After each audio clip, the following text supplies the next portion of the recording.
This car right beside me is a 2024 Nissan Terra Sport 4x4, and it is the top-of-line version of the Terra in the Philippines, costing 2,469,000 pesos.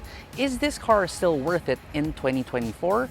Well, in this video, let's find out. So first of all, let's see what exactly is different right here. So compared to a regular Nissan Terra VL 4x4, you lose any sort of chrome. Instead, you get lots of blacked out pieces. So your Nissan V-Motion grille, that's now blacked out. You get an additional blacked out piece near your fog lights as well as your parking sensors. Down below that front skid plate, that is also blacked out now. Your rims, these are taken right off of the Navara, and yes, again, they are blacked out. This fake vent right here by the side, that's also blacked out, together with the wing mirror caps as well as the door handles. But everything else, well, yeah, that's still exactly the same as the Nissan Terra VL 4x4. Of course, the rear end also receives the blacked out treatment. Remember that chrome arch that bridged the two tail lamps? Well, it's still here, but it's, of course, it's in black now, no longer in chrome. There is still the VL 4x4 badge, which kind of proves that this is pretty much just a VL 4x4 with blacked out trims. And near your rear reflectors, there's also extra rugged looking trim pieces over there. Open up this tailgate, and unfortunately, it still isn't power adjustable.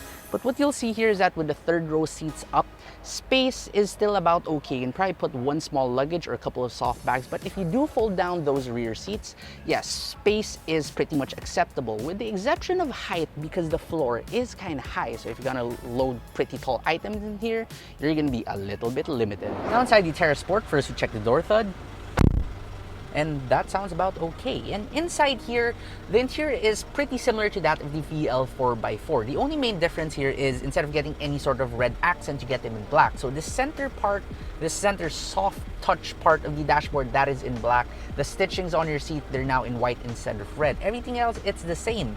This instrument cluster with the center screen, that's exactly the same. This center 9-inch touchscreen is also the same. Updated for the 2024 model year, by the way. But just in case you're looking at the B-rolls, the close-up of this is still the slightly older unit. This is still the 8-inch touchscreen. But yeah, the new ones, you're gonna get them with 9 inches big now. It has wireless Apple CarPlay, and it gets wired Android Auto, and it even comes with an intelligent around view monitor. Now, for your speaker system too, it's also pretty nice. What you have here is an 8-speaker Bose sound system. Does it sound pretty good? Yes, it does. This center stack, you get a dual zone climate control system, you have a USB-A port, USB-C port, and you even have a wireless charging pad. Plus, those really cool buttons that you press by the center, which tumbles those second row seats. Now let's go back to the steering wheel, and you can really feel that this is a very solidly constructed steering wheel. You can knock on it, you can shake on it, it's not gonna go anywhere. But the only issue I have with it is that it does not telescope, it only tilts, which is a little bit of a bummer given that this is the top variant of the Terra. The seats though, these zero gravity seats of Nissan, they are still as comfortable as ever, and it's also power adjustable for the driver. Now that we're here at the back seats, first we check the door thud.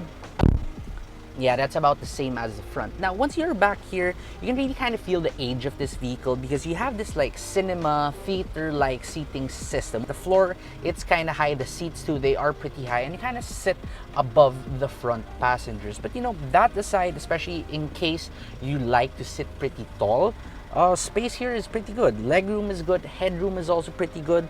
And as for amenities, you do have this center armrest and 2 cup holders.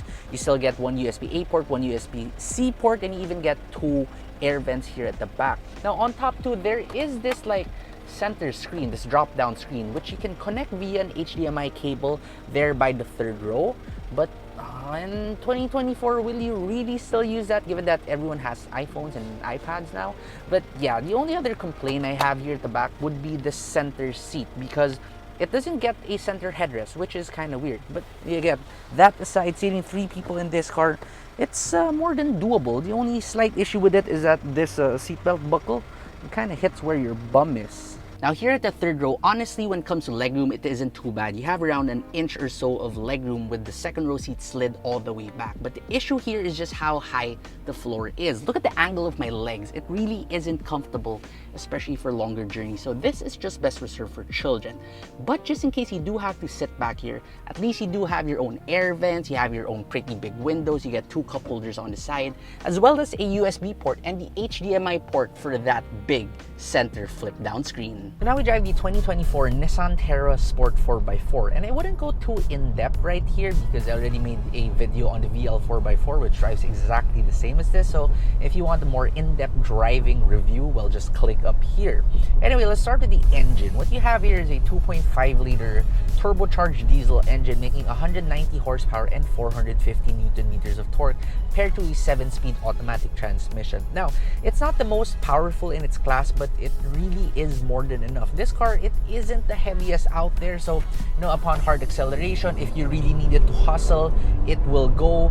And one difference that I did feel between this newer versions of the Terra compared to before is before, under hard acceleration, you kind of had to let off the throttle a little bit for the transmission to shift a bit quicker, but I haven't been noticing it these past few days that I've been testing this Terra Sport 4x4. So maybe Nissan made a minor adjustment to the transmission mapping.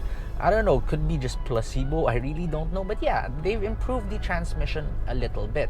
Now, speaking also of this powertrain combination, this car, it's a little bit thirsty, but it's not really the worst out there. Inside the city, heavy city traffic, I'm returning around 6.5 kilometers per liter, but on the highway, we're looking at a pretty respectable 16. Now, maneuvering this car too is pretty easy because despite its size, the steering, yes, it is pretty light. You get so much cameras in here, you get your intelligent around view monitor, you even have this like toggleable digital rear view mirror. But as with before, I still maintain that I'm not really a big fan of it. It's a little bit too gimmicky because really the viewing angle is a little bit unnatural feeling. Noise, vibration, and harsh suppression is still pretty good inside the Nissan Terra, still one of the best in its class. Noise wise, they really vastly improved the noise insulation in here compared to the pre-facelift Terra, so it's just pretty quiet in here aside from a little diesel rumble. For vibrations too, you don't really feel that much even at idle. There's only a tad bit of it. And for harshness, oh, that is excellent for the Terra. It feels like a crossover SUV. I would say that this comes only number 2 in terms of harshness suppression to the next gen or the new 2023-2024 Ford Everest. So even in 2024, I like the suspension of this one. My only chief complaint with the Terra Sport 4x4 is despite this variant being the top line variant, it still doesn't get adaptive cruise control. And really, I'm not asking for the most cutting edge of advanced driver assistance systems. I don't really need semi-autonomous driving wherein you can pretty much just take your hands off of the wheel and it'll keep you centered. None of that. All I need is adaptive cruise control. That will make my life so much easier, especially if I do drive on the highway pretty often. So now let's answer the question, is the Nissan Terra Sport 4x4 still worth it in 2024? Well, again, its price, 2,469,000 pesos. That is a little bit steep given the fact that it doesn't even get adaptive cruise control. But if you're just looking for a tried and tested, reliable SUV with pretty good weighting depth, with decent enough tech for your day-to-day drives, as well as one of the most comfortable 7-seater diesel PPVs in the segment, then I think that the Nissan Terra Sport 4x4 is still a worthy contender.